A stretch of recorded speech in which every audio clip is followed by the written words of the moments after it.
Semana passada a gente começou uma questão de...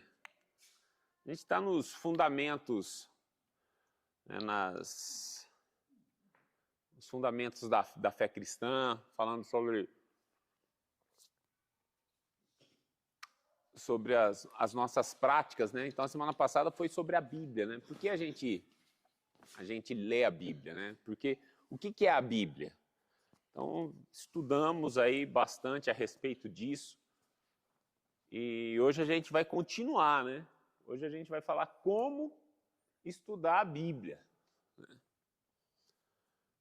Semana passada a gente iniciou falando assim, o que era a Bíblia para vocês e tudo mais, a gente chegou em vários pontos, né? E uma das coisas que a gente falou no início, deixa eu lembrar aqui, assim, que o cara quando converte, né, então vem para a igreja, se sente assim, como automático que vai estudar a Bíblia. E não é o que acontece, né? Na verdade, a gente acaba tendo interação com a palavra só quando vem na igreja e olha lá. Então, acaba sendo algo... Porque a pessoa vem para a igreja, né? E pega um livro desse tamanho aqui. Aí assusta, né? Aí fala assim, nossa, o que eu faço com isso agora? Para onde que eu vou aqui, né? O que eu leio? Antigamente a gente tinha as caixinhas das promessas, né? Pelo menos o cara ia lá, tirava ou falava, vamos ver qual que é o meu para hoje. Ou então ele vai hoje aqui e faz assim. Como é que você estuda a Bíblia? Então você pega a Bíblia assim e fala assim, deixa eu ver aqui. Eu lhes digo a verdade. Espera aí, gente, cadê meu companheiro? Deixa eu achar aqui. Tá aqui. Vamos lá. Então, abri aqui. Eu lhes digo a verdade, todos que nasceram de mulher, nenhum é maior que João Batista. Aí você fala, poxa, que é isso, cara? O que é esse cara aqui, João Batista? O que é João? Por que João Batista? Porque ele é maior que eu também sou nascido de mulher, né? E aí você acaba, às vezes o que era para ser legal não fica tão assim, porque você não entende o que você está lendo, né? Então, por isso que temos que ter intimidade com a Bíblia. Por isso que a gente tem que começar a estudar a Bíblia. Queria que alguém lesse aí Provérbios 2, do 1 ao 5. E aí quem for ler, pega esse microfoninho aí que está com o Bruno aí. Pronto. Cá. Meu filho, preste atenção às minhas palavras e guarde meus mandamentos, como um tesouro. Dê ouvidos à sabedoria e concentre o coração no entendimento. Clame por inteligência e peça entendimento. Busque-os como a prata, procure-os como a tesouros escondidos. Então entenderá o que é o temor do Senhor e obterá o conhecimento de Deus. Amém. Está aí bem explícito um conselho, né, de um pai para um filho, né, sobre ler e estudar a palavra. Porque você entenderá a importância de reverenciar o Senhor, de confiar nele. No final fala. E para você buscar isso mais do que a prata, que o ouro, mais do que o dinheiro. Porque é um tesouro precioso. E aí se você fizer isso aí, fala assim, então te será dada a sabedoria e o conhecimento de Deus. Então por que a gente deve estudar a Bíblia? Para alcançar a sabedoria e o conhecimento de Deus. Mas primeiramente, por que a gente estuda a Bíblia? Porque é a vontade de Deus para nós. Deus, quando escreveu através dos homens que ele inspirou, o Espírito Santo inspirou a Bíblia, ele estava escrevendo para nós, estava escrevendo para aquela época, mas para nós também. Segundo Timóteo 2,15 fala assim, procura apresentar-se a Deus aprovado como obreiro do que não tem se envergonhar, que maneja bem a palavra de Deus.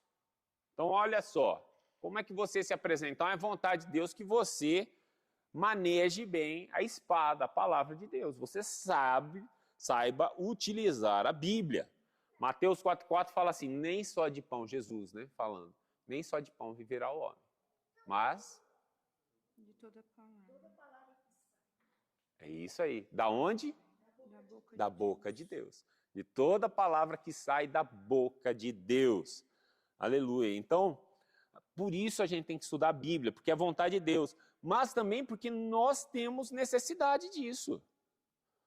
Se você ler Hebreus 4:12, fala assim, a palavra de Deus é viva e eficaz, é mais penetrante que uma espada de 2 gumes, chegando à distinção da alma e do espírito, como que é a junção do osso e da medula.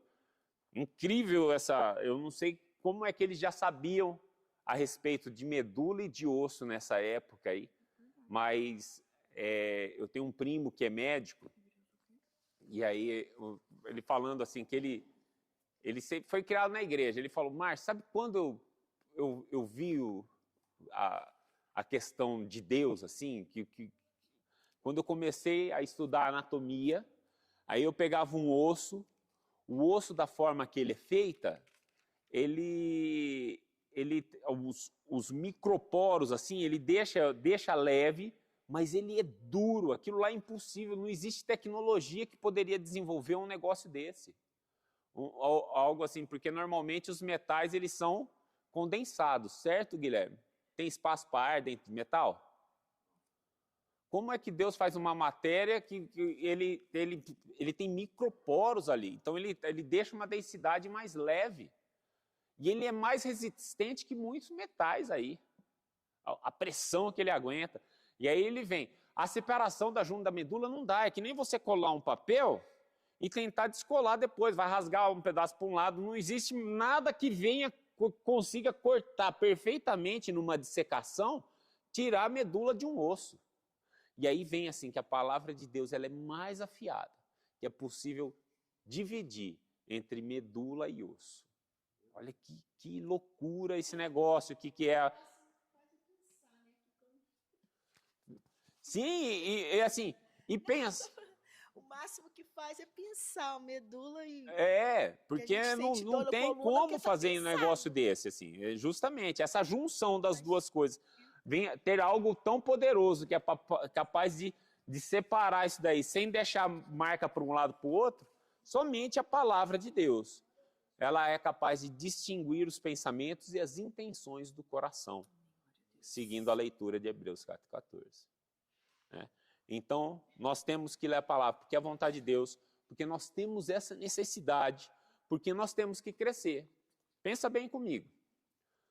Uma criança, um bebezinho que está ali. Quem é que está ali? Maria. A Maria está lá nanando ali. E não é bonito ela nanar? Descanso para a mãe. E aí, quando ela acorda, ela está com cocô. Aí você fala, ai, que cocô, que bonitinho. Vai lá limpar, né? E tá beleza. E mama, e baba, e gofa. E é assim, de bebê, esperar de bebê. E você acha até bonitinho. Aí você imagina um adulto que faz cocô na calça, que baba, gofa. O que é isso? É uma doença, é uma anomalia. Certo? Então é esperado de uma criança isso aí. Mas é esperado de uma criança que ela cresça. E o que acontece? Um adulto, criança, é uma anomalia. Quem não se alimenta da palavra, então quando você chega na igreja, você não entende muito, você fica confundindo Jesus com Genésio e tudo mais, você não entende ainda o negócio. Mas, passado o tempo, você já está aí com 2, 3 anos de conversão, você vai ter que saber já alguma coisa. Porque se você não sabe, você vai virando uma anomalia. Então, por isso, a gente tem que crescer. 1 Coríntios, de 1-3. Alguém leia, por favor.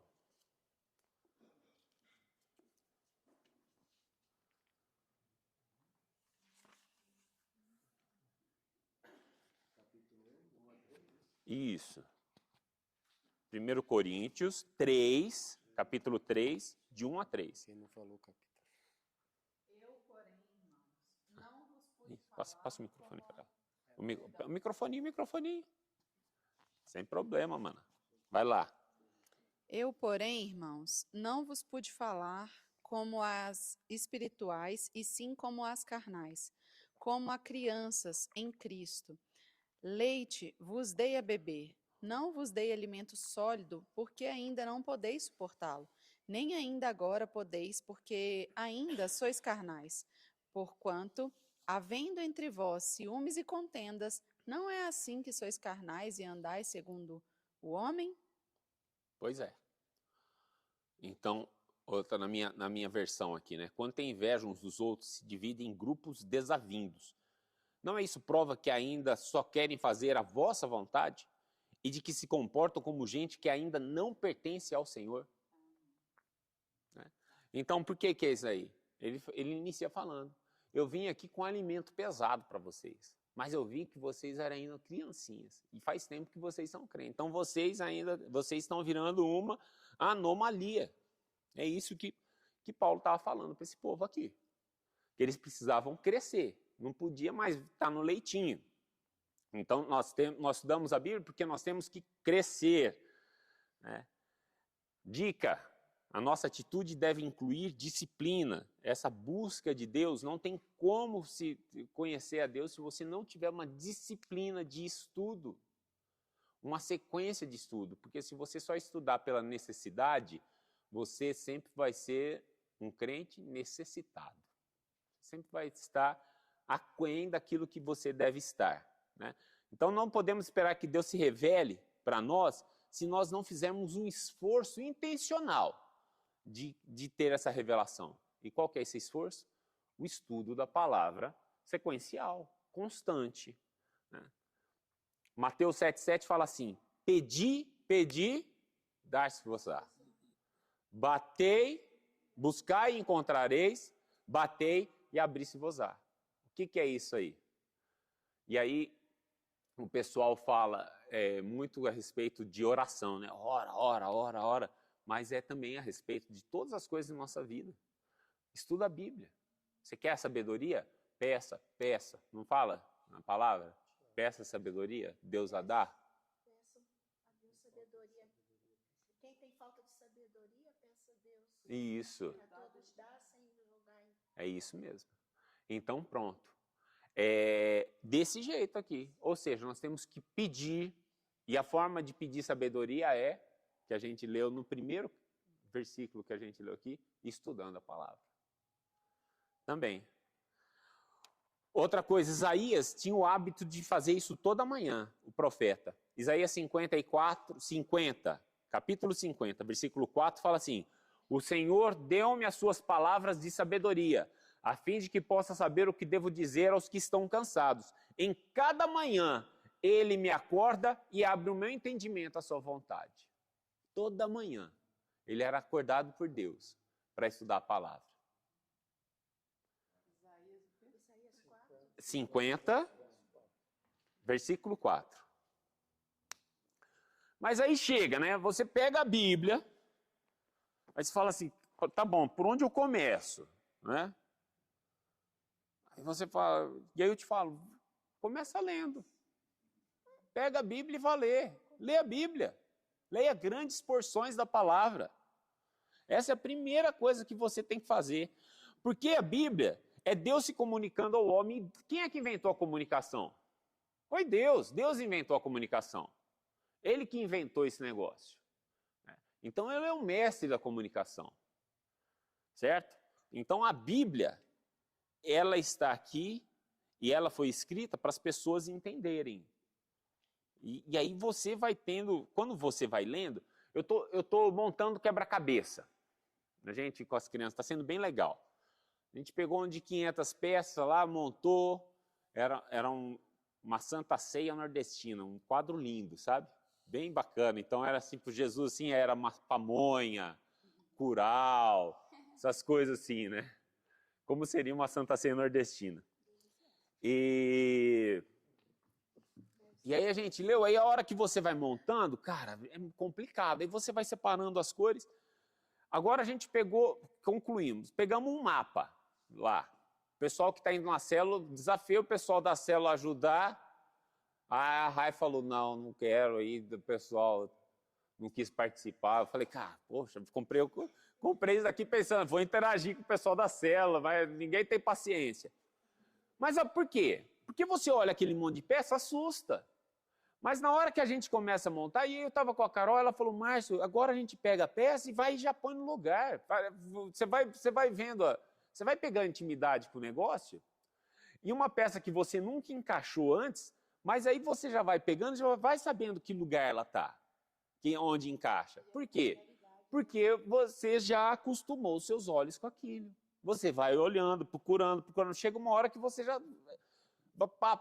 Então, na hora que você pega tudo aquilo, aquele monte de peça separada, é difícil.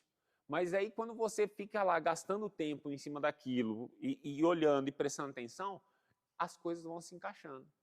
Então, para você entender a Bíblia, você tem que gastar tempo com a Bíblia. É a mesma coisa. A primeira coisa que a gente tem que entender a respeito dessa Bíblia são os dois aspectos da palavra de Deus. O primeiro é que a Bíblia é um livro humano. Ela foi escrita por homens para homens, certo? Ela conta a história da humanidade. Que se você lê, e inclusive ela é utilizada como algo que apoia a arqueologia, o estudo da história. Ele é um livro histórico, a Bíblia, certo? Mas, principalmente, a Bíblia é um livro divino. E como é que funciona essa questão de ser um livro divino? Porque ela é um livro atemporal. Deus escreveu para aquela época que foi escrita lá, quando as pessoas escreveram e servia para todo mundo, mas aí se você for ler, ela se aplica à sua vida, se aplica à minha vida. Isso é divino. Mas uma forma da gente entender mais a respeito da Bíblia, e aí eu vou estar entrando hoje nesse ponto, é usando a hermenêutica. Hermenêutica, ela é uma cadeira do estudo da teologia, mas não só da teologia, direito também tem hermenêutica do direito. O que é? Interpretação de texto. É você saber interpretar o texto. Você entender o que o autor quis dizer e trazer para a sua realidade. Então, é para isso que a gente tem que usar. E tem algumas regrinhas, né? Por exemplo, a Bíblia ela usa linguagem literal e também uma linguagem figurativa, certo? Na linguagem literal, quando a gente lê assim, Jesus, né? Então, Lucas 6:12 fala assim, ele subiu ao monte para orar. Pronto. Isso daqui é literal. Jesus, ele subiu no monte e foi orar. Aí a gente lê depois em Lucas 4:39. Ele repreende a febre e esta a deixou. Pronto. Aquilo foi literal. Ele repreendeu a febre e a febre deixou a mulher. Pronto, verdades literais. Mas quando nós lemos uma passagem assim, como João viu Jesus, estava lá em João 1:29. João viu a Jesus que vinha para ele e disse, eis o Cordeiro de Deus que tira o pecado do mundo. O que é isso? Isso é figurativo. Que ele é como um cordeiro. Como um cordeiro. Porque a pessoa já tinha a ideia para que servia um cordeiro. Então ele usou essa figura de linguagem do cordeiro para que eles entendessem que Jesus era o cordeiro que tirava o pecado do mundo. Totalmente. Porque o sangue do cordeiro, na época do cordeiro, olha que interessante aqui. O que o sangue fazia no sacrifício? Limpava dos pecados, livrava dos pecados. Na verdade, ele cobria os pecados. Agora vem aqui, o que João fala?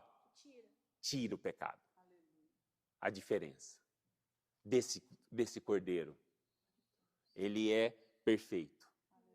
Ele vem e arranca o pecado de você. Ele não deixa mais aquela marca do pecado dentro de você. Ele transforma o seu coração. Essa é a grande diferença entre o que era feito no Antigo Testamento do que é feito no Novo Testamento, através de Jesus, essa nova aliança. É o cordeiro que é morto através do sangue dele, nós temos tudo que é ruim dentro de nós, arrancado. Se volta, o sangue vem e tira de novo. E tira de novo, que nem uma erva daninha que vai insistindo. Porque Jesus mesmo fala, quem fala que não peca é mentiroso. Né? Os homens que morreram com os pecados cobertos pelo sacrifício, eles encontram com o Senhor de que forma? Sendo que o pecado afasta os homens de Deus, que pecaram e sacrificaram lá um cordeiro e tiveram os pecados cobertos. Eles continuam com aqueles pecados, porque não Sim. foi tirado. Não. Eles encontram com o Senhor de que forma? Eles têm essa comunhão com o Senhor depois da morte, sendo que eles morreram antes de Cristo. Sim. Aí entra a salvação deles a respeito disso aí. Quando Jesus morre, desce para o inferno, toma as chaves do inferno na mão, tudo mais, ele resgata esses aí. Eles não estavam no inferno, entende? Mas eles estavam num local que é o Sheol, né? Que seria uma espera aí. Então, quando é inaugurado o paraíso, que é esse momento de descanso, né? Que ainda não é o céu, né? E o véu se rasgou no mesmo momento. É nesse momento aí que essas pessoas são tiradas, né? Porque aí vai pela lei, eles foram salvos pela lei. A salvação deles é uma salvação que ela é incompleta, assim, vamos falar assim. Por que incompleta? Porque ela não é plena. Né? Ela era justamente isso aí, o pecado coberto. Entende? Então, eles não eram plenos. Eles não tinham a santificação. Hoje nós somos santificados por quê? Porque o sangue de Jesus arranca o pecado de nós e nós somos cobertos por esse sangue de Jesus, e é esse sangue que faz a gente entrar na presença de Deus. Tá, aí hoje eles têm a salvação completa. Hoje eles têm a salvação completa. Né? Mas que vai se dar, hoje eles estão no mesmo local que os santos desse aí estão no mesmo local que os santos de hoje morrem, né? Que ainda não é o céu. Mas já estão na presença de Deus. Amém. Que é quando o seio de Abraão, na parábola do rico e do Lázaro. Né? Beleza? Deu para ir? Deu. Podia me aprofundar mais nisso aí, mas tinha que ter me preparado, aí pegaria as partes bíblicas que faz isso aí, mas eu tenho mais coisas para correr, mas a gente pode falar sobre isso sim. Então, vimos essa questão da linguagem literal e figurativa, né? Aí Jesus usava muito essa linguagem figurativa, ele se compara à água viva, ele fala que ele é o pastor, ele fala que ele era o pão da vida, né? Uma vez ele vem e fala assim, Apocalipse 16:15, fala, eis que venho como ladrão. Aí você fala, pô, como assim? Jesus vem como ladrão, né? Jesus, que figura é essa? Mas por quê? Porque vai pegar de surpresa. Eu tenho uma interpretação, Deus tem falado no meu coração, até vou escrever um devocional para os professores disso aí, que eu acho que a forma que Jesus vai se apresentar para vocês e para nós, para mim, num arrebatamento, ou quando ele pode pegar a gente, ele vir como ladrão, pegar a gente de surpresa, mas o ideal seria que ele se apresentasse para nós como noivo. Porque qual que é a diferença em vir como ladrão e como noivo? Os dois você vai ser salvo. O ladrão, ele vem, pega você de surpresa, e aí você é salvo. Né? Você espera ansiosamente. Justamente, a diferença entre os dois é o nosso posicionamento. Quando Jesus vem e se apresenta como noivo para você, o que significa isso? Você era a noiva prudente. Diga. Você é doida, né? Vamos lá. Pega o microfoninho que está sendo transmitido. Não fugindo, mas sendo como exemplo, que exemplo sobre a questão da interpretação. Você lê o texto que faleis que vem como ladrão. Aí se você pega os versículos anteriores, ele está fazendo a referência à guerra do Armagedon. Então ele está fazendo a um momento dentro do estudo da escatologia, que é quando ele vem para uma guerra. Sim. E aí ele aparece de repente, como ladrão. Então aí é justamente dentro do que você está Sim, falando, verdade. a questão da interpretação, é que a gente pode, se a gente pegar a ler esse texto aqui, aí a gente começou a falar sobre arrebatamento, mas ele não está falando de arrebatamento, Aham. entendeu? Não estou criticando você, mas estou Não, falando não, assim, é isso mesmo, tá a gente não certo. está falando de arrebatamento. Aí a Aham. gente pode acabar entrando numa linha, Mas, que não tá muito coerente Uhum. com aquilo que está escrito. sim, Porque mas tem- ele se apresenta anteriormente em Mateus também como ladrão, né? Vindo... o arrebatamento ele fala que vai ser de repente, quando ele Aham. fala assim, um vai ficar no campo, um vai ser tirado, Isso. outro vai ser levado, aquela coisa toda, como uma ação de repente. Mas o Certo. anúncio do noivo, né, também Uhum. tem quando se fala do noivo, como você está dizendo, há um bradar nas ruas, o noivo está vindo aí. Verdade. E o próprio Jesus fala para os seus discípulos, vocês sabem interpretar a previsão do tempo. Vocês olham para o céu, A gente- sabe se vai chover, sabe se não vai chover. Então, da mesma forma, vocês também têm que saber interpretar os tempos e épocas, Verdade. porque haverá o som da trombeta e o sol aquele dia da chamada para quem está ligado, para quem Uhum. está atento. Então, tem uma questão de despertamento aí. Sim. Mas, assim, o próprio estudo da escatologia é um estudo recheado de hermenêutica, recheado de interpretação, recheado de coisas literais e simbólicas, É verdade. recheado de tudo. É isso. Eu vou, mais para frente, a gente vai entrar nesse texto aí. A gente vai... Hã? Qual que é? Leia aí. Irmãos, relativamente aos tempos e às épocas, não há necessidade de que eu vos escreva, pois vós mesmos estáis inteirados com precisão de que o dia do Senhor vem como ladrão de noite. Uhum. Andarem dizendo, paz e segurança, eis que lhes sobrevirá repentina destruição, como vêm as dores do parto. Aqui está para dar à luz, e de nenhum modo escaparão. Sim, eu sabia que tinha uma parte que falava a respeito disso aí. Então está em 1 Tessalonicenses 5. O foco é o exemplo de separar a literalidade Sim. de... A ideia é essa. Eu acho que um bom exemplo é quando Jesus fala de comer a carne dele. Aham. Aquilo ali não dá para ser literal, né? Não tem como. Ou um batismo com fogo também. Essa pergunta da literalidade é uma pegadinha que muito ateu gosta de fazer para crente, tá? De perguntar se você fala bem da Bíblia, a pessoa fala assim, mas você acredita que a Bíblia é literal? E eu costumo responder que, para mim, eu sou literal em tudo aquilo que é possível ser literal. Aham. Salvou a humanidade num barco? Salvou. Agora, a hora que você entra em alguma coisa que é óbvio que não dá para ser literal, por exemplo, Jesus fala de comer a carne dele. Ele não está falando de canibalismo ali, não tem como ser Sim. literal nisso. É porque você nem tem acesso a Jesus, o corpo de Jesus agora tem. Não. Batismo com fogo, vai queimar, vai matar alguém. Então, eu acho que para a gente é mais fácil pecar em sendo literal demais do que entrar numa dessas aí, desses teólogos que estão precisando se converter. Sim, verdade. É isso. Vamos lá.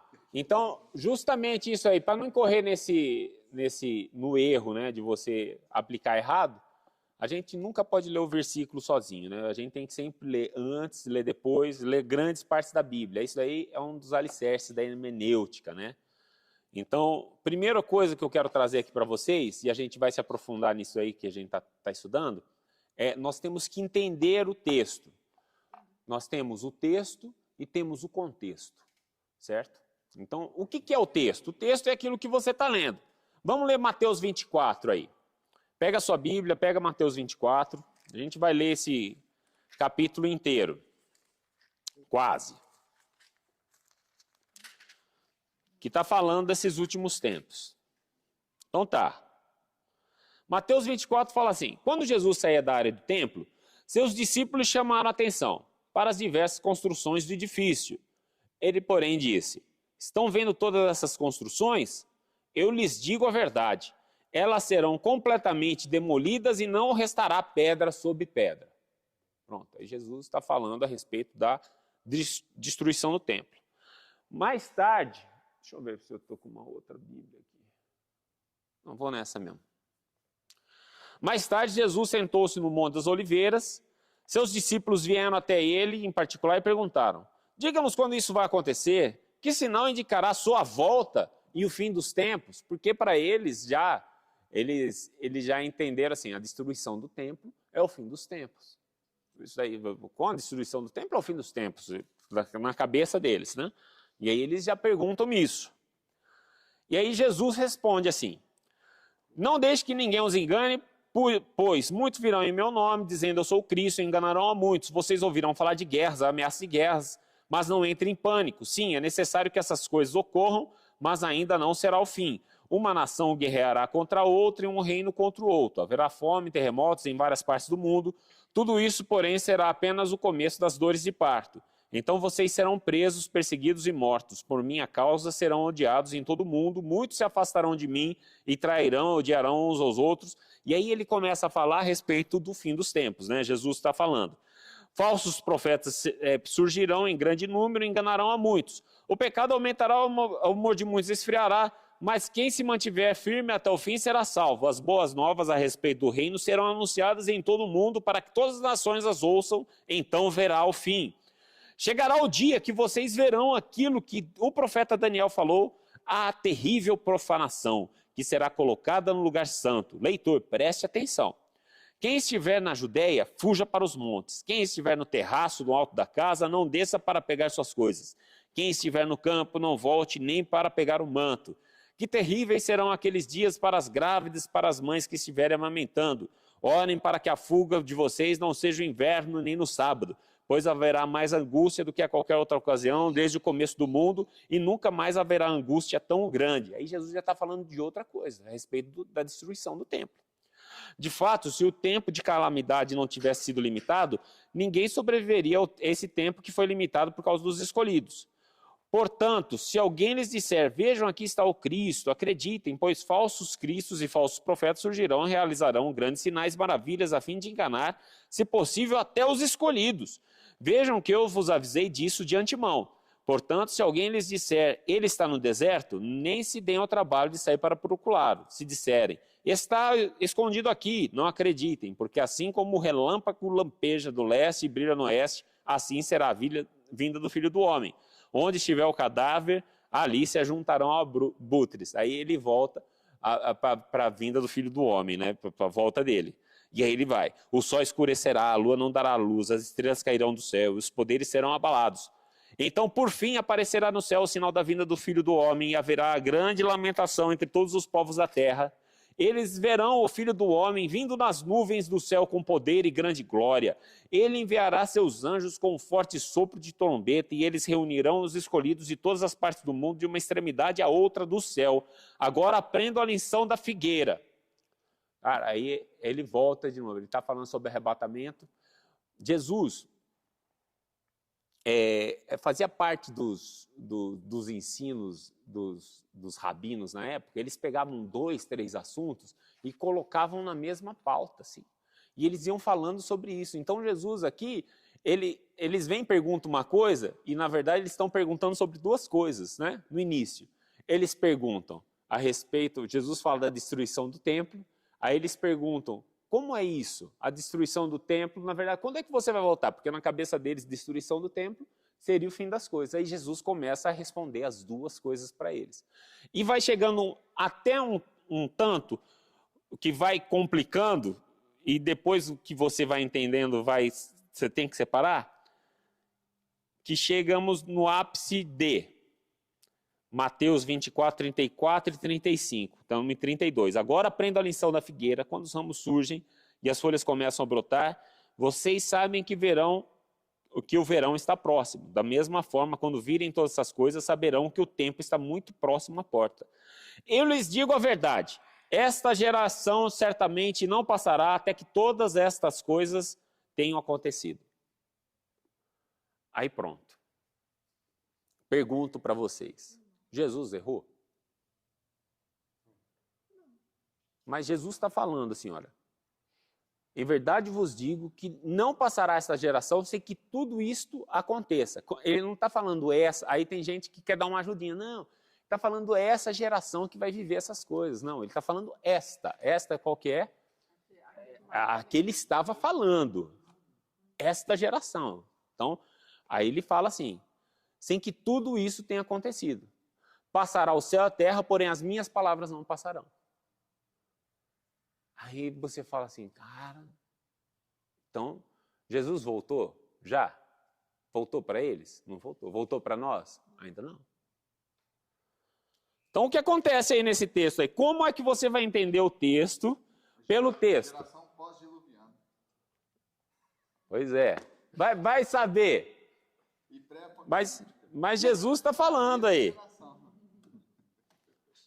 Estica o conceito de geração, cabe todo mundo, né? Aham. Não tive acesso original. Cara, uma forma da gente começar a entender, primeiro, cara, você tem que ler as várias versões da Bíblia para conseguir, às vezes, chegar num contexto. Quando um texto pega, você tem que reler ele inteiro. Aí você pega outras versões, lê e tudo mais. O que ele está falando desde o início, ele está falando de dois acontecimentos. E quando a gente entende aí que ele conclui esses dois acontecimentos, por exemplo, você fala assim para uma pessoa assim, olha, você está precisando de ajuda, né? Eu quero muito te ajudar, mas não consigo te ajudar porque estou apertado, certo?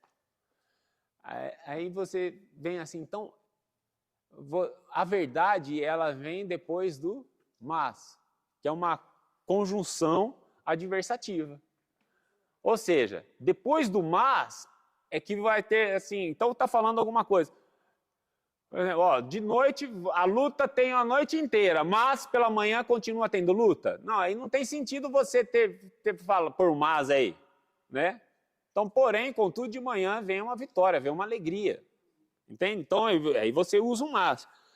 Aqui no texto é a mesma coisa. Então, você tem que ler o texto. E aí fala assim, os céus e a terra passarão. 35. Mateus 24, 35. Os céus e a terra passarão, mas as minhas palavras jamais desaparecerão. E aí entra um contudo. Tem uma versão que fala, mas ninguém sabe o dia nem a hora que essas coisas acontecerão. Nem mesmo os anjos do céu, nem o Filho, somente o Pai o sabe. Então, Jesus fala aqui para eles a respeito da queda do templo, da destruição do templo, e está falando assim, quando é que Jesus fala de Jerusalém? No 24:1. Tendo Jesus saído do templo e ia se retirando, quando se aproximaram os discípulos, eles perguntam, e aí, vai ficar... E esse templo, olha o templo bonito, ele fala assim, ó, não vai ficar pedra sobre pedra sobre esse templo. Então vai chegar o momento que vocês vão ver as pedras desse templo rolando para baixo. E aí no 15 fala assim, pois quando vires o abominável da desolação que falou o profeta Daniel no lugar santo. Quem lê, entenda. Aí você vai depois, você pode, se você quiser ir falar e ver quem que é o abominável da desolação, você vai em Daniel 9, 26 e 27, que lá vai estar falando. Mas a gente marca aí depois se você olha. Mas está falando sobre destruição de Jerusalém. Então, os que estiverem na Judéia, fujam para os montes. Tem algum sentido, pessoal, no arrebatamento que Jesus está falando do fim dos tempos, você tentar fugir para algum lugar? Não tem. Ele falar isso daí, ó, para os salvos. Não, fujam salvos. Não tem sentido. Ele está falando isso para a geração que ele falou, minha palavra vai se cumprir nessa geração. O que aconteceu? No ano 70, teve a invasão de Roma em Jerusalém, a destruição de tudo. Roma chegou lá com o exército, acabou com tudo. Foi isso que aconteceu. E aí, nessa época, Jesus já deu a dica, falar assim, olha, vocês fiquem espertos. Tá? Quando virem o abominável da desolação, então os que estiverem na Judéia, fujam para os montes, corram para as colinas. Quem estiver sobreirado, não desça nem para tirar a capa ou coisa alguma. Quem estiver no campo, não volte atrás para buscar a sua capa. Ai das grávidas que amamentam naquele dia. E aí eu já vi gente falando assim, não, é porque no arrebatamento, quem estiver grávida, o bebê vai ser arrancado dentro da barriga da mãe. Né? Porque vai ser arrebatado, né? O bebê não tem pecado. Sei lá. Sei lá, isso daí é mistério, não sei o que vai acontecer com as grávidas não. Mas ele está falando a respeito que as grávidas não vão nem conseguir fugir por causa dessa invasão. Né? Então orai para que vossa fuga não se dê no inverno nem no sábado. Olha só. Então Jesus está sendo muito específico. por isso são essas coisas que vai acontecer nessa geração. Mas aí ele fala também a respeito do fim dos tempos. Ele está falando. Por que Jesus mistura os dois assuntos? Porque eles perguntaram sobre as duas coisas e também para amenizar. Se ele só fala sobre a destruição do tempo, os caras iam ficar muito nervosos, porque eles tinham o coração naquele negócio, né? Então, se ele fala só sobre o arrebatamento, eles iam ficar esperando o negócio. Então, eles começam a entender, depois, ruminando, lendo o texto de novo, porque não existia algo além do texto para eles lá, o que eles tinham escutado de Jesus. E eles começam a pensar sobre aquilo. E aí eles começam a separar. Márcio, mas essa questão, às vezes a gente pergunta algo e a gente não sabe o que a gente está perguntando. Uhum. Então eles não sabiam ainda que a presença de Deus não ia requerer mais o templo físico. Uhum. E eles perguntaram a respeito da destruição do templo. Sim. Então, o nosso corpo, ele é o templo do Espírito Santo. Amém. E Deus está dando a resposta ali para eles. Fala assim, eu não tô, vocês estão perguntando do templo, eu vou falar da destruição do templo. Só que tem 2 templos que não estão ligados ainda. Uhum. E ainda tem uma reconstrução de um que provavelmente vai ser destruído de novo também, porque o último sobrou alguma pedra sobre pedra. Uhum. Então, e ele falou que não ia sobrar nem pedra sobre pedra. Então, eu acho que ali ele está dando respostas que, na verdade, lá na frente a gente só consegue... É igual quando a gente olha para o Velho Testamento, muitas coisas foram escritas que o pessoal na época não alcançou, e depois, quando passaram algum tempo, aí você olha, depois de tudo consumado, você fala assim, olha, ele estava falando disso lá atrás e ninguém percebeu. Então, eu me inclino a acreditar que tem essa pegada aí também nessa resposta. Sim. Sim, com certeza. Ele fala a respeito do templo também, que ele destrói e reconstrói em 3 dias, né? E é justamente sobre o verdadeiro templo, né? Ou seja, pessoal, aqui nós vimos uma questão do texto explicando o próprio texto. A gente consegue as respostas no próprio texto. Você com aplicação, entendendo as regras de português, né? Entendendo o texto, e você olhando o texto, você vai entender alguma coisa ali. Quando você tem dúvida, você vai entender, mas tem coisas que você só vai entender se tiver o contexto, claro. Então, a gente, às vezes, tem que entender o contexto geral para quem foi explicado. Por exemplo, vamos lá para Apocalipse, ainda falando das últimas coisas, né? Apocalipse 5. Alguém leia aí Apocalipse 5, de 1 a 5 para mim, por favor.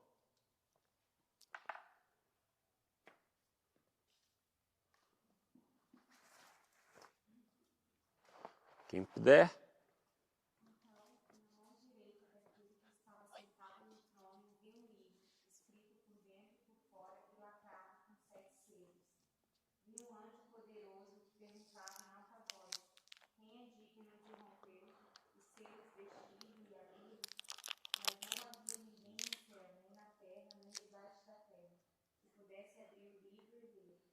Comecei a chorar muito, pois não se encontrou ninguém digno de abrir o livro e ler.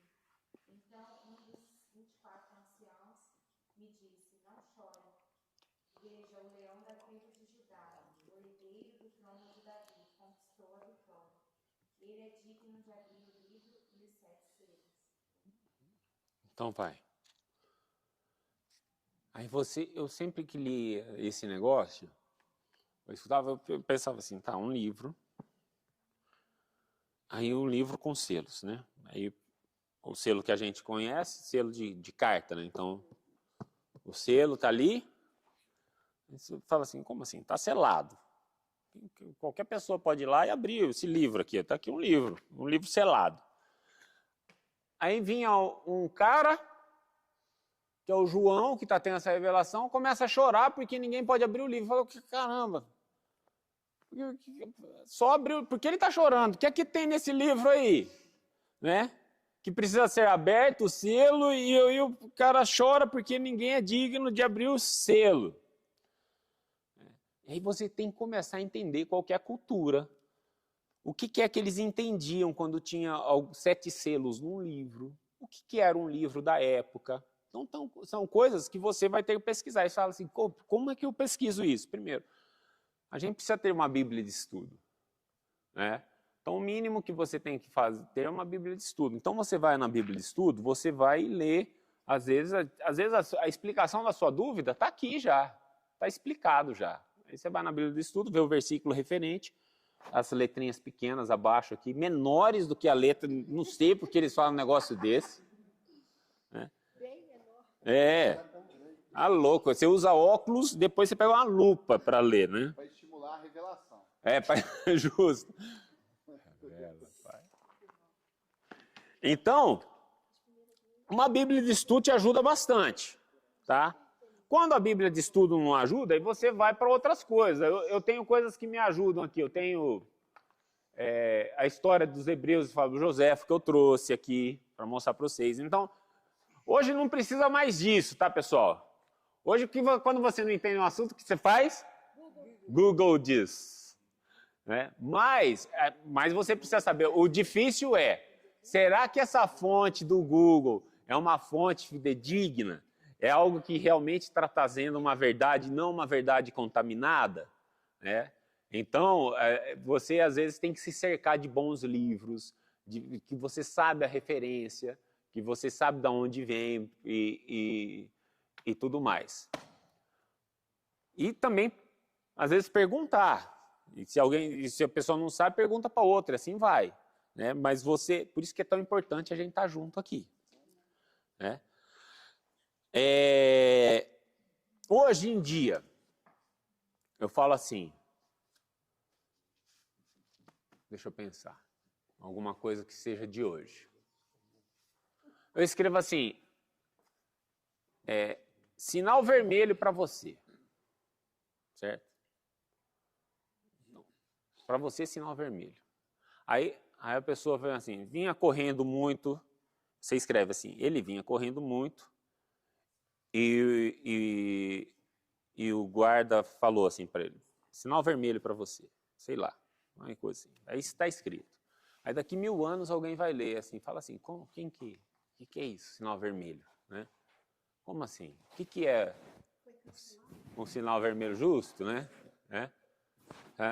Aí você, imagina alguém lendo daqui a alguns anos assim, João lacrou a Ana.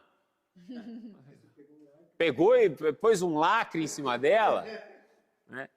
Então, são coisas assim que você tem que entender a cultura da época. Então, nós temos que voltar lá e entender. Primeiro, o livro. O que era o livro, pessoal? O livro é um rolo. Né?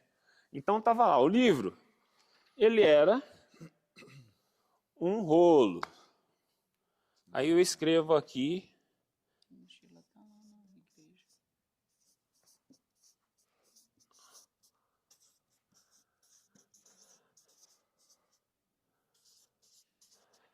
Então eu escrevi aqui alguma coisa, aí eu enrolo, aí eu preciso de alguém para me ajudar. Pega lá para mim, alguém, ou segura aqui. Pode ser 2 pessoas, isso é bom, vem cá. Na verdade eu poderia pegar, eu precisava de 7 pessoas. Mas vamos lá, vamos fazer em 2, vem cá, o senhor vai me ajudar. O senhor tem um selo que é só seu esse selo, porque o selo ele era individual, certo? O selo ele tinha, cada um tinha, Jacó quando encontrou Tamar, Jacó não, como é que chama? Foi Judá, né? Judá encontrou Tamar, que era a nora dele, e tinha o bordão e o cajado. O bordão o que era? Era o selo dele. Aquilo era o selo. O que era o selo? Era um negócio assim, um metal ou uma coisa de barro, alguma coisa assim, que vinha e marcava ou argila ou barro, depois, anos para frente, marcava a cera quente. E aquilo lá, ele só abria, você punha num rolo desse, e aquilo lá só abria quando tinha o selo, quando o selo era quebrado. Ou então um documento no final, não existia assinatura, para mostrar que era você que estava assinando, então tinha um selo. Então esse daí é o seu selo. Cada um tinha o seu selo. Seu selo era o seu RG, certo? Aí põe aqui, vamos fechar aqui. Nesse documento em especial, ele tinha 7 selos. Então vinham 7 pessoas e punha o selo aí. Então eu tenho já 2 selos aqui. Põe mais um selo. Uma outra pessoa vinha, terceiro selo. Aí vinha outra pessoa, punha um 4º selo aqui. 1, 2, 3, 4. Aí vinha mais 3 indivíduos. Põe mais um selo aí. Mais um selo aqui. E o último selo. O 7º, por favor. Pode pôr aí. Pronto. Documento selado. 7 selos no documento. Tá aí. Aí fala que esse livro era escrito por dentro e por fora. Então, por dentro já estava escrito, por fora, nem lembro o que eu escrevi mais aqui. Por fora estava escrito a mesma coisa que estava escrito dentro. Certo? Então vai lá. Por quê? Sua salvação eterna, acho que é.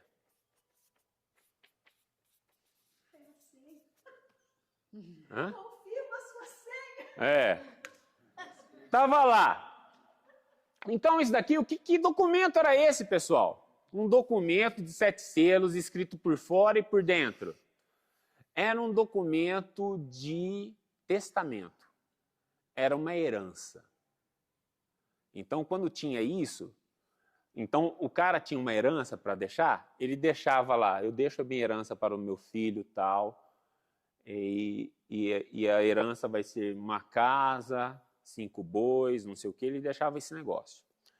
E aí ele escrevia por fora, por quê? Porque a herança só seria dada quando os selos fossem quebrados. Aí vinham 7 caras lá, 7 tabeliões, 7 pessoas de confiança, de fé pública, e vinham e deixavam os selos aqui. Então, João, quando olhou aquilo, ele lembrou que ele é herdeiro de Deus. Ele fala assim, cara, esse livro é um testamento, e eu faço parte desse testamento. E ele começa a olhar assim, procurar assim, quem pode abrir esse testamento? E ele começa a chorar porque a herança dele estava lá também, por isso que ele chorou. Ele fala assim, quem é que vai abrir o selo da minha salvação? A gente chegou até aqui e não tem ninguém capaz de abrir o selo, porque ele leu, estava escrito por fora e por fora ele leu lá, minha vida eterna. Como eu lutei até aqui, não tem ninguém para abrir o selo. Aí vem uma pessoa assim que fala assim, calma aí, cara, não precisa chorar. O cordeiro que foi morto, ressuscitou, ele pode abrir o selo. Ele é capaz de abrir o selo.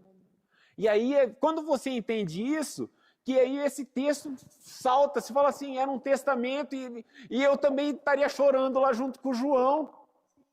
Porque uma coisa que eu lutei tanto para estar na presença, e aí chega, não tem, aí vem Jesus e faz assim, eu com meu sangue, eu te dei a eternidade. Ele quebra o primeiro selo. E ele fala assim, eu morri por você, e ele vai quebrando os selos, sem destruir o documento, porque o selo ele era feito para quebrar. Não era durex, não existia essa tecnologia. E aí ele vai... olha só, a sua salvação indo embora aqui, por causa de durex, excesso de selo, porque esse cara pôs 7 selos.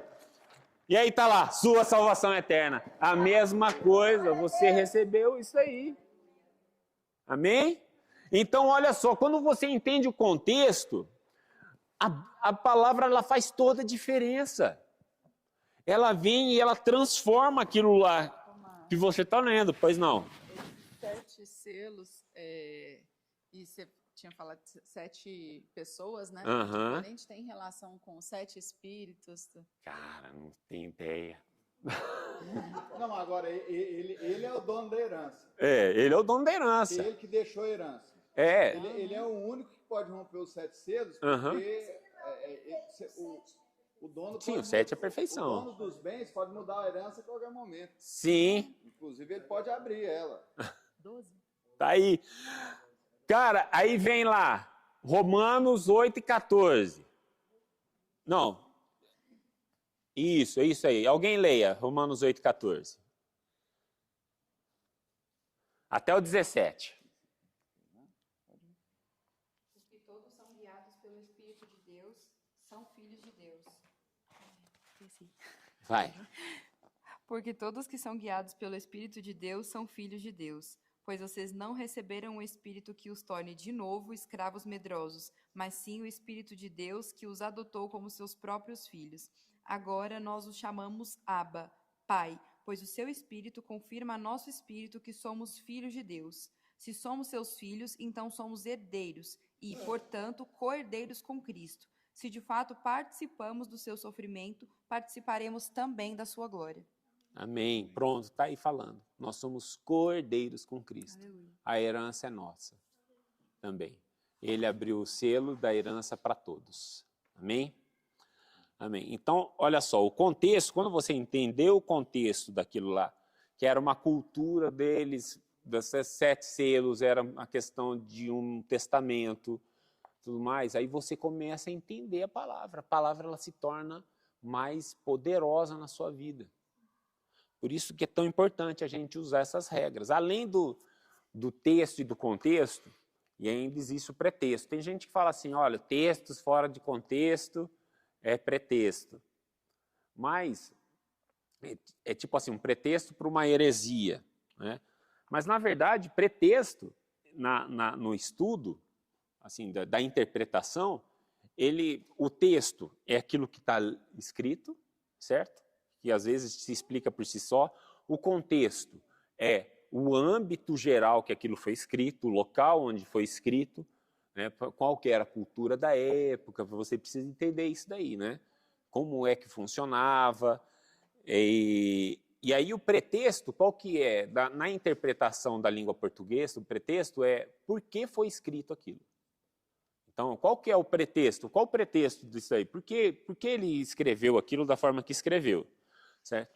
Nós, na interpretação bíblica, podemos utilizar o pretexto como os textos também, os pré-textos, né? Textos para trás que falam sobre esse texto. Então, quando alguém está falando alguma coisa na Bíblia e cita textos já escritos, então isso daí também se torna o pretexto, né? Ele está te dando luz o porquê a pessoa escreveu aquilo e embasando aquilo que ele está falando, certo? Então tem essa questão também. Eu não vou abordar porque isso daí é mais denso e pesado. Eu acho que a gente entendendo sobre texto e contexto nos ajuda demais. Amém? O importante aí talvez o importante aí seja a ordem das coisas. Porque tem pessoas que querem começar a ler a Bíblia pelo pretexto. E aí eu quero que a Bíblia concorde com aquilo que eu já acho, que eu já penso. E aí vai tudo enviesado. Verdade. Né? Eu tenho que começar pelo texto, que o texto diz.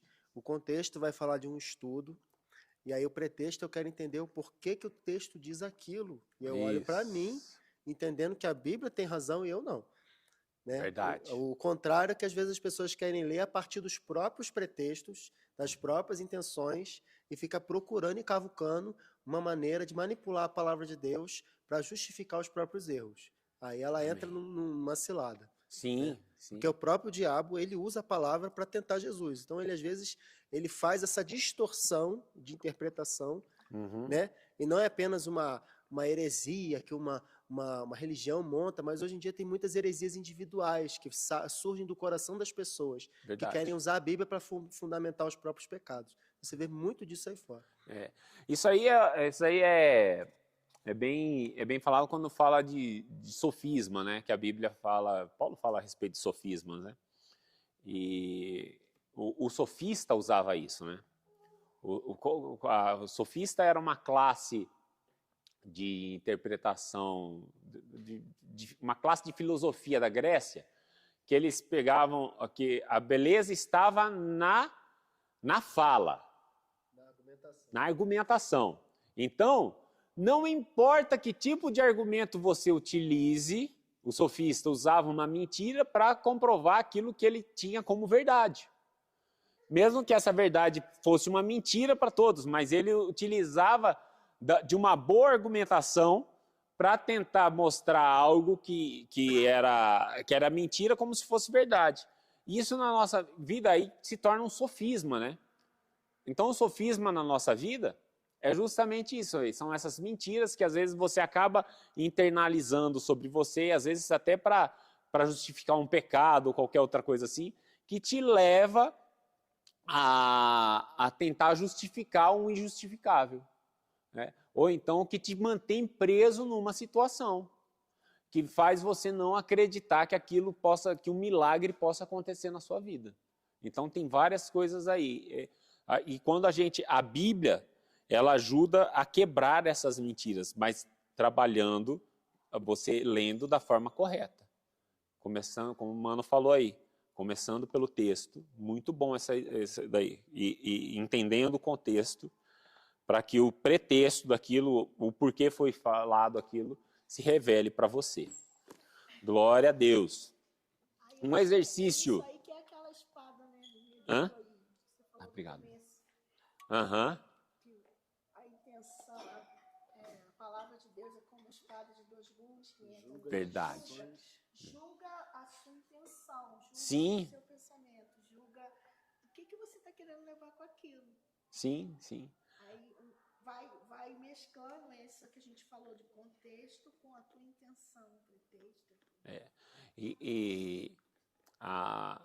O Antigo Testamento e a forma de você ser santo, ele estava atrelado às suas atitudes, né? Chega Jesus e fala assim, as atitudes não importam, o que importa é a sua intenção. Porque às vezes tem boa atitude, mas a intenção é má, né? Então, por isso que a palavra vem e ela atravessa isso aí, porque ela chega na sua intenção, no profundo do seu coração. O que você quer aqui, menina? É por causa que eu queria perguntar se depois que você terminar, chamar a gente lá no infantil, porque as crianças lá querem mostrar uma coisa aqui para os adultos. Ah, as crianças querem vir aqui? É. Tá bom, a gente chama. Quando acabar, você chama a gente, tá? Combinado. Ó, vamos ter surpresa! Que bacana! Então tá. Exercícios de interpretação. Quando você lê um texto, às vezes, uma das regras de interpretação é você fazer perguntas sobre aquilo que você está lendo, né? Então, assim, quem foi o autor do que você está lendo? Quem é que escreveu? Qual era o objetivo principal desse texto? O que é que está escrito nele? Sobre quem ele está escrevendo? Como é que ocorreram as coisas? Quando ocorreram? Onde ocorreram? Qual o significado da passagem? Qual o propósito? Qual é a verdade que ela sugere? Então, são essas perguntas de interpretação, quando você lê um texto, ela ajuda você também a se aprofundar nisso daí. A gente precisa fazer esse exercício também, quando estuda a Bíblia. O mais importante, pessoal, a gente tem que orar por interpretação, por orientação. Então, sempre que você for estudar a Bíblia, sem o Espírito Santo é impossível. Impossível estudar a Bíblia. É Ele que traz a revelação para você. Em 1 João 2:27, alguém leia, por favor. Pode falar, mano. Você está falando aí da interpretação. Contar uma história real que aconteceu. Legal. Inclusive, foi até um pastor que ele até pastoreou aqui em Brasília há algum tempo. Né? Eu sou oriundo da Igreja Batista. E lá na Igreja Batista a gente estudava através de uma revista. E esse pastor escreveu aquela revista, daquele trimestre, e ele fazendo uma viagem de férias, ele foi visitar uma igreja lá em São Paulo, na cidade onde o pastor local era amigo dele. E aí ele chegou assim no meio de uma aula, o professor lá explicando, e aí ele percebeu que o professor estava entrando por um caminho que não era o que ele estava querendo dizer. Aí ele levantou a mão e não se apresentou e falou para o professor, será que o autor da lição queria dizer isso, isso, isso? Ele, não, o autor queria dizer o que eu estou dizendo. Ele ficou na dele, ficou quieto e não falou mais nada. Na hora do culto, o pastor apresentou o amigo dele. Está aqui o meu amigo, que inclusive é o autor da lição desse mês. Aí o professor não tinha onde enfiar a cara de tanta vergonha. Pois é. E aí ele aplicou isso falando exatamente isso, que o autor da Bíblia é o Espírito Santo, né? Verdade. E nós temos que orar a ele pedindo ajuda para interpretar da maneira correta. Amém. É isso. Glória a Deus. Poxa, muito legal. Uma vez quando eu fiz teologia quando eu era adolescente, né? Aí tinha um pastorzão velho que estudava comigo, assim, também. O cara já tinha muitos anos, assim, né? E que ele era pastor daqueles antigos, né? Aí a gente tá estudando sobre Melquisedeque, né? Aí ele fala assim, para mim, Melquisedeque era o Espírito Santo. Aí todo mundo olhou assim e falou, mas como? Não tem base bíblica para isso? Como é que você faz? Aí, para matar a discussão, Deus me revelou. Pronto. Vai falar o que depois disso aí? Ah, tá bom então. Pronto aí. Mas a gente tem que pedir pelo Espírito Santo. O Espírito Santo nunca vai. Quando o Espírito Santo te revela, ele nunca vai te deixar vamos falar assim, em confusão. E a palavra, e não vai ser contrário à palavra em nenhum ponto da Bíblia. Você não vai precisar usar esse argumento. E você não vai precisar usar esse argumento. Deus me revelou. Porque a partir daí não tem mal o que falar, cara. Até porque a promessa do Espírito Santo agir sobre nós é através da palavra. Então, onde há palavra, há liberdade para o Espírito Santo agir. E se não há a palavra, nós limitamos a ação do Espírito Santo na nossa vida. Não que ele não seja poderoso para agir da forma como ele quiser, mas ele não prometeu agir de outra forma a não ser pela palavra. Então, nós temos que nos apegar a isso. E não basta a gente ficar vivendo só orando e esperando a revelação do Espírito Santo distante da palavra. Nós precisamos da palavra para que ele tenha essa liberdade em nosso mundo. Amém. Amém. Então tá. 1 João 2,27. Quem pode ler? Vocês, porém, receberão dele a unção, e ela permanece em vocês, de modo que não precisam que alguém lhes ensine a verdade, pois o que a unção lhes ensina é verdade, e não mentira, e é tudo o que precisam saber. Portanto, como lhes ensinou a unção, permaneçam nele. Amém. Olha aí. Quer coisa mais clara que essa? Se você tem a Bíblia, o Espírito Santo para te revelar, você não precisa que ninguém te ensine.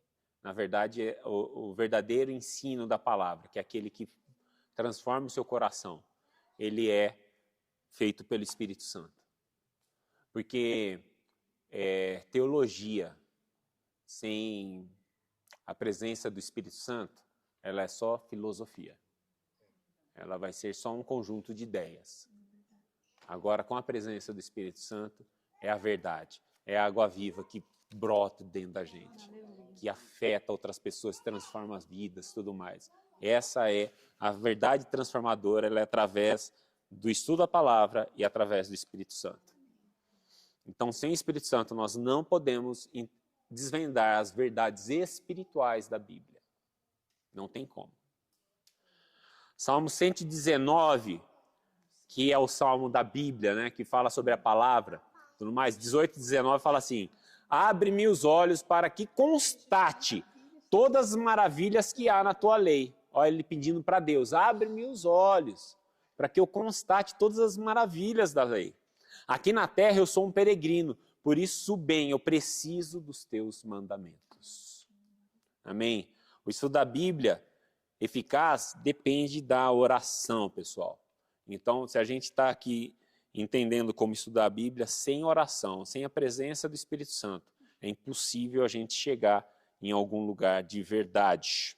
E esse texto que você acabou de ler se relaciona com aquele de Isaías que a gente leu no começo, porque Isaías 4, né? Uhum. Sabedoria perene, Sim. abre meus olhos. E aí no versículo seguinte fala assim: o Senhor Deus me abriu os ouvidos, e eu não fui rebelde e não me retraí. O Salmo 119 é maravilhoso. Pastor Felipe que falava isso, eu tomei um negócio desse. Ele falou assim: quem quiser casar com a minha filha tem que vir com o Salmo 19 decorado, 119, né? Então, eu vou usar essa daí também. O cara que quiser casar com as minhas filhas. Bom, vamos lá. Tipos de estudo, né? Então, tá bom. Entendemos que a gente tem o texto, tem o contexto, você precisa do Espírito Santo para estar entendendo a Bíblia. Agora, existem tipos de estudo da palavra, né? Então, que formas você pode estudar a Bíblia? Você pegou a Bíblia, você vai... Eu acho que a gente precisa ler a Bíblia inteira. É importante você ler toda a cadência. Ela está praticamente numa ordem concatenada de ideias, né? A gente começa com todos os livros ali históricos, o Pentateuco, né? Que são os 5 primeiros livros. Os livros da lei. Pentateuco não. Como é que chama os 5 primeiros? É o Pentateuco. Isso. Isso, é isso mesmo. Tá. Aí depois a gente vem livros históricos, aí temos livros poéticos, aí depois os profetas maiores, os profetas menores, aí já vem os evangelhos, a história da igreja, que é Atos, aí há cartas para as igrejas, as cartas pastorais, e temos o livro da Revelação, do fim dos tempos. Então, é importante a gente ter essa leitura, assim, e fazê-la uma vez por ano. É possível fazer isso sem problema. Se você ler 3 capítulos por dia, você consegue matar em um ano. Se você ler 14 por dia, você consegue matar em 100 dias. A gente já fez esse desafio algumas vezes. Se você pega... Mas também... Você pode estudar a Bíblia inteira. Então, vamos lá. Você leu a Bíblia inteira e você vai estudando, às vezes, o texto que te salta aos olhos. Então, uma forma de você estudar a Bíblia é estudar por texto. Então, nós estudamos aqui por 2 textos que lemos a Bíblia. Nós estudamos a Bíblia hoje, né? Então, foi um texto lá de Jesus e um texto do Apocalipse. Então, já estudamos por texto. Tem estudo por livro também, né? Você pode pegar um livro e... Se você pega o livro de Filemão, em 3 minutos você lê o livro, que é um capítulo só. E você pode fazer um estudo desse livro. Você pode... E aí, para fazer o estudo do livro, o que você faz? Pega uma Bíblia de estudo, já lê a primeira... Toda a Bíblia tem isso aí, pessoal. Então, quando você vai ler a carta de Paulo aos Romanos, você lê aqui contexto. Você já lê o contexto todo. De onde tá? Tem um mapinha de onde está. Aí você lê o resumo do negócio, você lê o autor, data, local e ocasião. Olha que legal que essas Bíblias elas são. Elas trazem uma riqueza, isso aí. Então você, quando vai ler o livro, você já pode iniciar dessa forma da sua Bíblia aí. Pegando uma Bíblia de estudo, já lendo esse início. Aí depois pega a carta e lê inteira. Porque as cartas elas eram lidas dessa forma, né? Paulo, quando escrevia a carta, por exemplo, ele utilizava de um escriba, né? Um cara que ia lá, na verdade não era escriba, é manauense, uma coisa assim, eu lembro que parece com Manaus, é o cara que escrevia a carta, né? Então ele pegava um cara desse aí... Hã? A inteligência artificial. A inteligência artificial. Ele ia falando, o cara ia escrevendo, né? Esse cara, depois, o que escrevia, às vezes era a mesma pessoa que levava a carta. Aí ele falava assim, olha, eu quero que você leia a carta e você dê entonação nesses pontos aqui. Ele dava instrução de como é que devia ser lida essa carta. Aí a pessoa chegava lá, lia a carta numa lapada só. Então, às vezes, você pode fazer isso daí. A maior parte das cartas você consegue ler, às vezes, em 1 hora. De leitura, você lê uma carta, das maiores eu estou falando. Então, você pode fazer esse estudo, você lê a carta inteira e depois ir pegando os pormenores aí, vendo que o Espírito Santo vai falando com você. Então, você pode fazer estudo por texto, você pode falar estudo por livro. Aí, às vezes, tem um outro tipo de estudo que é estudo por tópico. O que é isso? Você vai e fala assim, eu quero ser batizado. Eu não sou batizado ainda. E você vai e pega tudo que se fala sobre batismo na Bíblia. Então, isso aí é um estudo por tópico. Você lê estudar sobre batismo. Aí você fala assim, batismo no Espírito Santo. Cara, eu não sei não sou batizado com o Espírito Santo, preciso estudar sobre isso e pedir para que o Espírito Santo... Aí você vai e estuda tudo que é falado sobre o batismo com o Espírito Santo na Bíblia. Entende? Você pode pegar o que é viver em Cristo, aí você pega isso e estuda. Então você escolhe um tópico e estuda também. Às vezes, na maior parte os tópicos ou palavra, normalmente é tópico, mas eu sinto uma vontade, assim, Deus vem e fala assim comigo, eu sinto como se fosse uma curiosidade para estudar um tema. Então eu vou e estudo, o tópico é um estudo temático. Você escolhe um tema e vai estudar. Eu sou muito... Deus fala muito comigo a respeito disso. Né? Quando você quer viver em Cristo, como levar uma vida santa, encontrar o plano de Deus da salvação. Então essas coisas você mesmo vai descobrindo na palavra como fazer. Né? O que eu gosto muito também é estudo bibliográfico. Você pega um personagem da Bíblia, na Bíblia nós temos 2.500 personagens. Tem nomes aqui citados. Tem gente que só fala o nome, mas tem caras que tem mais aprofundamento, vamos falar assim, se aprofundam mais na vida deles.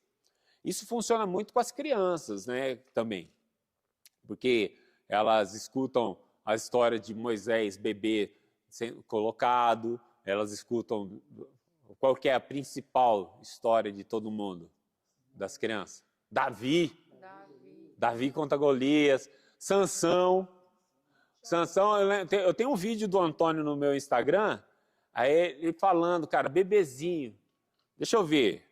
Ah, não, vou pôr. Ele contando a história, deixa eu achar aqui, tá até salvo aqui. Olha, molecada, Jesus, abriram. Vamos ver, aqui.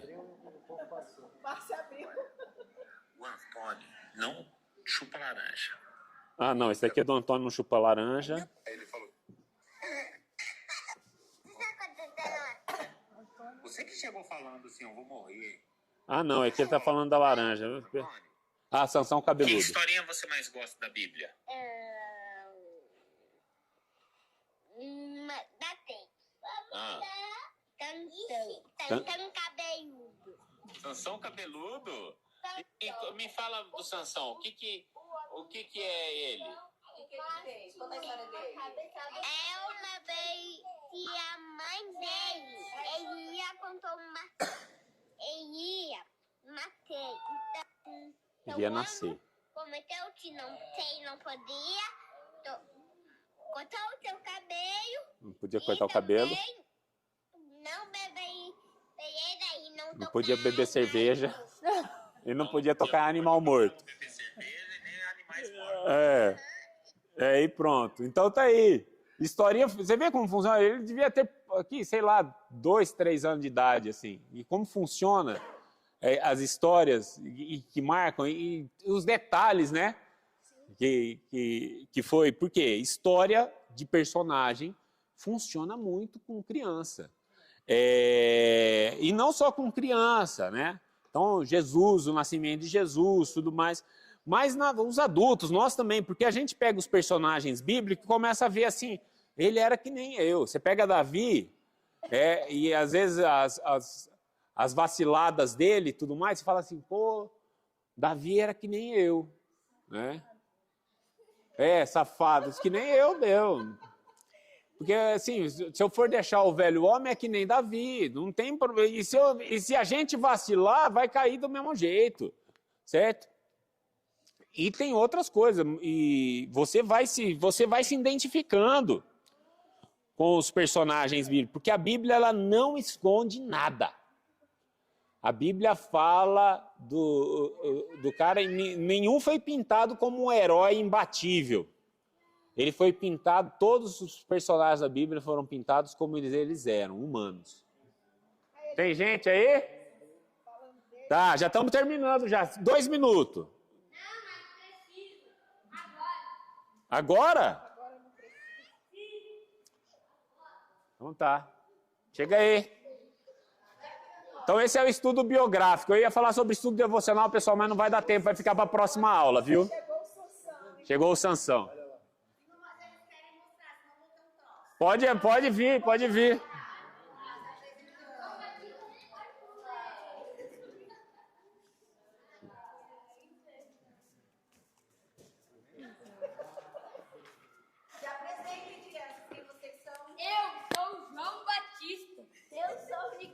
Nicodemos. Vai falando. Eu sou Tá comendo, João Batista? gafanhoto. Eu sou João Batista. E você? Eu sou Nicodemos. Você? Eu sou a Maria. Eu sou Maria Madalena. Maria Madalena. Eu sou a Marta. Marta. E você já tá com a Bíblia na João. João. Canel? Muito bom. Canel? E esse é quem? Espírito Santo. E esse é quem? Jesus. Aê! Canel? Oh, que legal. Mel. João Batista, Mel e gafanhoto. Que legal. Depois, pessoal, faz aí. Gravaram para mostrar à noite? Tá bom, tá ótimo. E rolou o batismo de Jesus, foi isso? O que a gente falou hoje, criançada? Sobre o batismo de Jesus. Na verdade, mas o que é o batismo? Nascer de novo. Benção. É importante nascer de novo. Amém. Vamos tirar foto? Vamos lá. A Natália quer tirar foto. Junta aí todo mundo. Junta todo mundo.